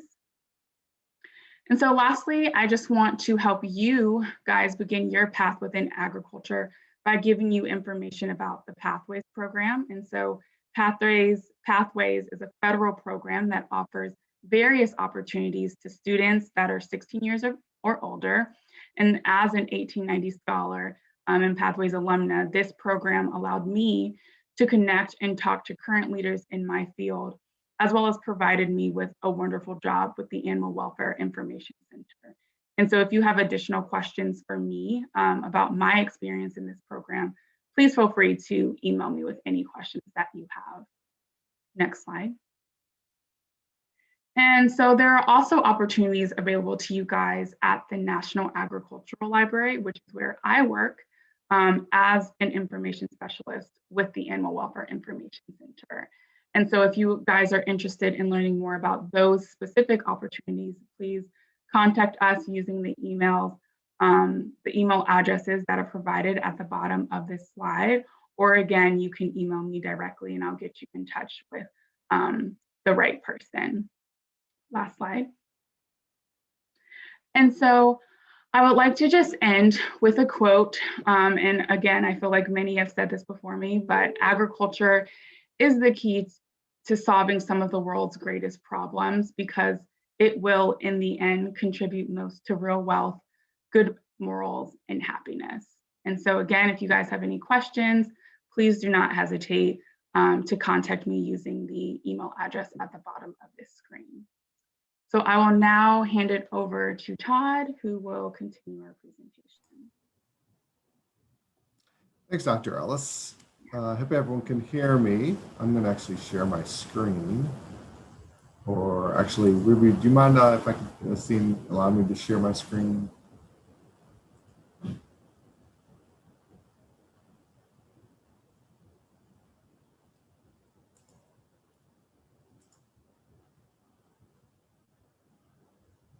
Still not able to yet. Yeah, go ahead, Todd. You can share your screen now. I can. Oh, perfect. Okay. So I just want to give everyone a kind of a quick tour. Let me know if you can see my screen now. It says, "Welcome to Ag Lab." Yeah, we can see your screen. Perfect. So we created this website about 2 months ago. And what we wanted to do is create a site in an area that STEM students especially can go to learn more about this, what we call the intersection of food and science. You know, we wanted to show them some of the stories and things that ARS is doing, some of the problems and challenges that farmers and ranchers and providers are having right now and in the future. And especially, you know, a large section of this website is dedicated to how are we going to be sustainable in the future? How are we protecting the environment? What can we do now? And then what are some ideas that are, you know, our younger entrepreneurs, entrepreneurial scientists can give us? So I want to do like I said, a pretty quick review.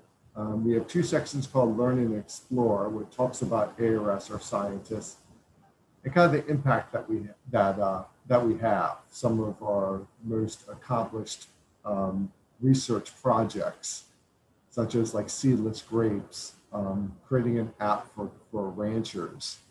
And we've done a lot with apples, it's amazing how many new varieties of apples that we've actually created.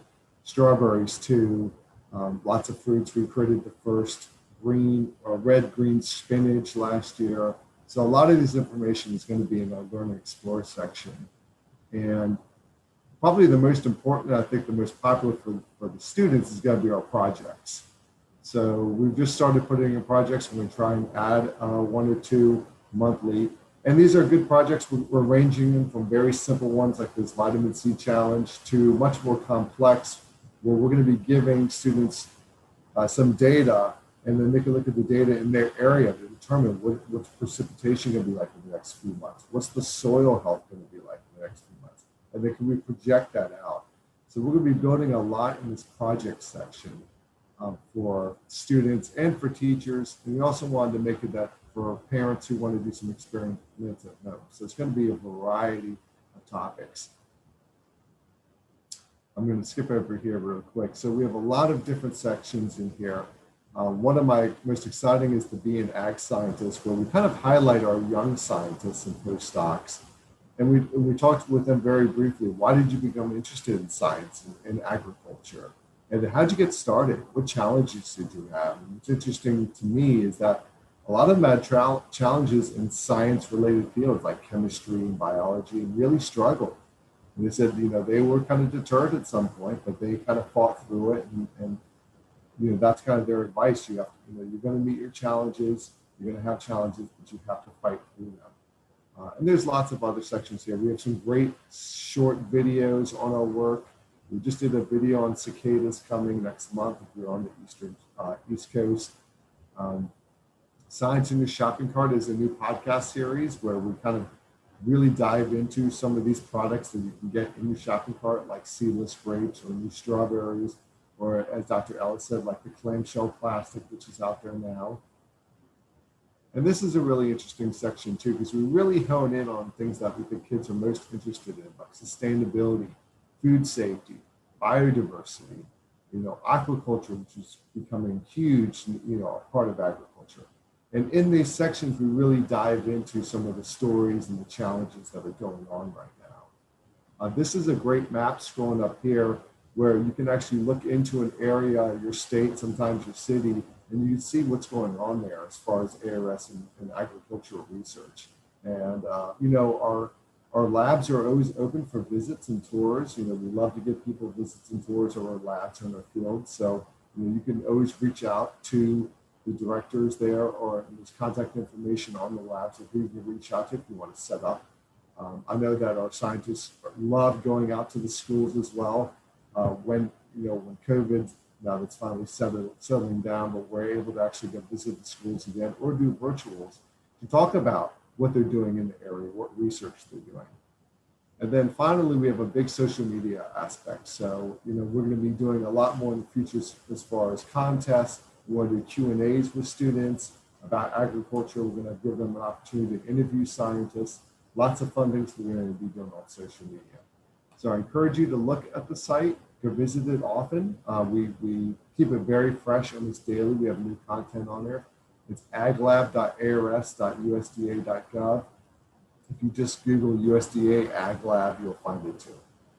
And that's about it. So I encourage you to look at it, and thanks for inviting me. Thank you, Mr. Silver. Let me share my screen. Thank you. That website is definitely going to be a great resource for teachers and students. And like Mr. Silver said, if you'd like to visit an ARS location, we do have several in Texas, so please reach out to him or reach out to us. I think we've tried to answer most of our questions in the chat box. We do want to be respectful of everyone's time. And so if we did not answer your questions today, or if you'd like to ask about anything else, please reach out to my colleague Horace, Hodge, or I. Our emails are there on the screen. I do want to thank all our presenters. I think the commonality of all of the programs and the information that was presented today was that they will definitely help our students grow personally and professionally. And we hope that the students on will definitely think about careers in agriculture. Tomorrow for day 2, we will feature different individuals in traditional and non-traditional careers in ag. So we do hope that you join us tomorrow for day 2. I'm going to check the chat box. I know there's definitely a lot of links in the chat box. There's from all the presenters, so make sure you check that. If you didn't have a chance to register and just logged on, please put your email in the chat box, and we will be sending out all of the information, the links to everything, as well as the handout and the recording to everybody. So thank you again for joining us today, and we look forward to having you on tomorrow. Ruby? Yes. I wanted to add that Ms. Sanders asked me to put something in the chat box, and really it is because it's time sensitive, but it's called the REAP program, Research Extension Apprentice Program, and they are still taking applications for that summer experience at Prairie View A&M University through Friday. But if you click on the link and there's someone that's truly interested, give her a call, and she said she would work with them. But that's why we wanted to mention that. But thank you so much. Great, thank you, Horace. And we will make sure to send that link out to everyone. So the links will go out this afternoon that were shared today. And if you have any other questions, like I said, please feel free to reach out to Horace or myself. Our contact information is up on the screen. Thank you all so much, and have a good afternoon.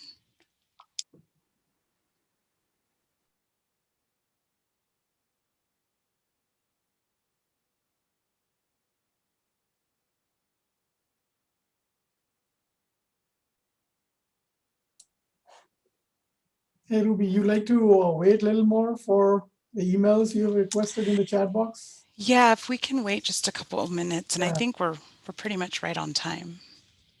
Yeah, great, actually. I was a little worried there. Perfect. Perfect in time. Yeah, we had some viewers on YouTube. I think we had maximum 15 at one time. Oh, wow. I'm sure that the teacher must be showing to the entire class.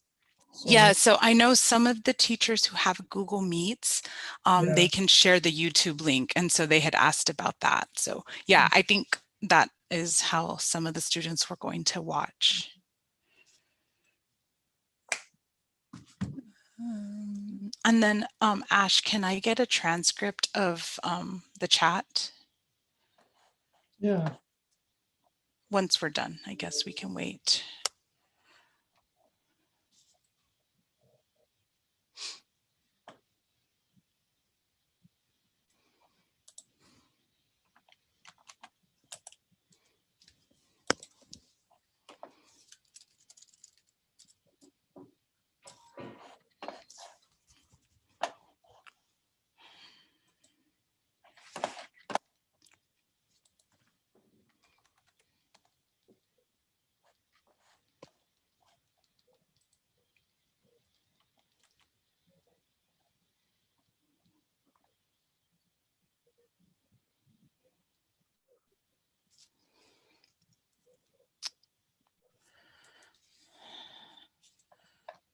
I think we can go ahead and it's right at 12, Ash. I don't know if you want to go ahead and end it now. We haven't had many comments. Yeah. Okay. I'm going to email it to you, the chat transcript. Okay. Okay, so I'm going to stop it now. Thank you so much, Ash. I appreciate your help. No problem. Bye. I was doing my other work as well, so it was okay. Thank you, Ash. Bye.